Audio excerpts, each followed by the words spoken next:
Meet Frank Spryszak, Assistant Prosecuting Attorney at the Lucas County Prosecutor's Office by day and a local football official by night, not afraid to throw the flag on the field or in the courtroom.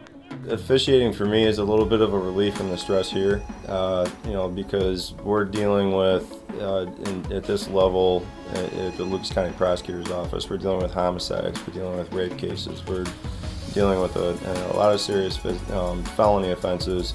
And sometimes that involves delivering bad news to families of victims or to victims themselves.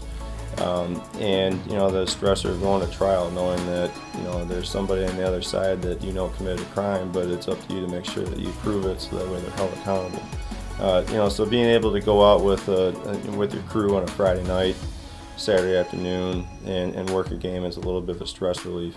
But at the same time, depending on the situation, and there can be some stressors that come along with working football games as well.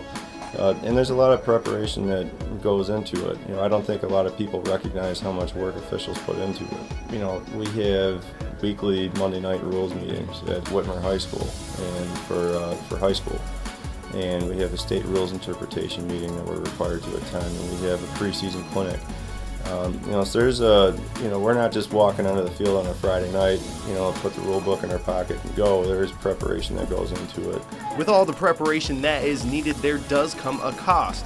With the majority of Frank's games being on the weekends, it does take him away from his family. We have a sign in our house that says, "We interrupt this marriage for football season." And my wife bought it, and it's kind of appropriate because basically from the middle of August until mid-November, I'm gone every weekend. So she bears a brunt of the work on the home front with the kids. At least on Fridays and Saturdays, I'm not really available to help. So we're taking time out of our lives to make sure that these games go through. With regard to balancing work and officiating, there's a lot of stuff I do on the couch when maybe a normal couple of the kids are finally in bed and they're sitting and watching TV. I'm working on rules questions or watching video, and my wife's used to it by now, so she's fine with it. She just says, "Okay, can we go to bed now?" I said, "Yep, I'm done with my work on the computer here." So it can be a difficult and stressful balance, especially when you have kids that play sports. We have 3 kids that are involved in activities, and I make sure that I get to as many of those as I can with my schedule as well. And that's one drawback to officiating, is sometimes you do miss some of the things that your kids are involved in. But it works out because I'm able to see most. Okay, let's go. In recent years, Northwest Ohio has seen a shortage in football and basketball officials. The reasons? Time, money, and abuse from the stands. Does it make it difficult when you get people disrespectful to you on the field? Sure. And should you have thick skin?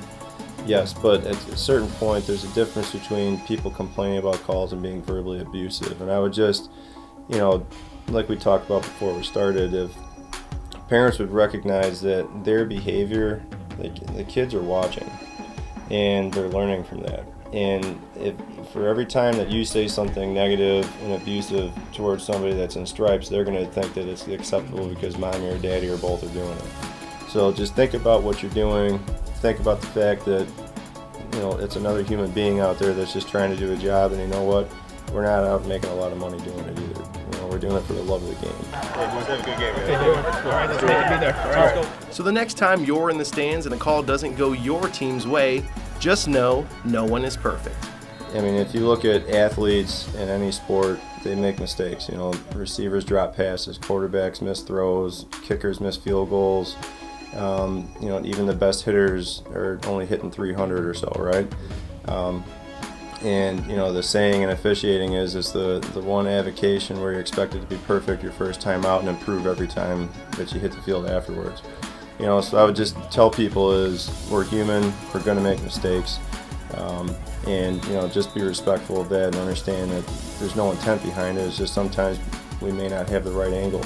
We may not see all the fouls that occur on the field, but we're trying our best.